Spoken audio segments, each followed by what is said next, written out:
Hi guys, welcome to the channel. In today's video, I'm going to show you how you can share Spotify Wrapped on Twitter.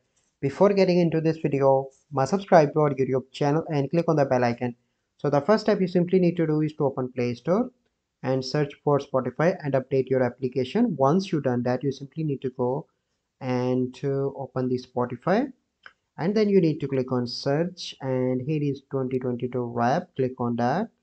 So then you need to come to the last story, and here you can see. So let me finish that story, and once that story is finished, so here you can see the share option in the bottom. Click on that, and here you have different options. You simply need to select Twitter, so you can select Twitter tweet or Twitter direct message. Click on just once, and then you need to click on tweet on the top right. So this is the process by which you can share Spotify Wrapped onto the Twitter. I hope you find this video helpful.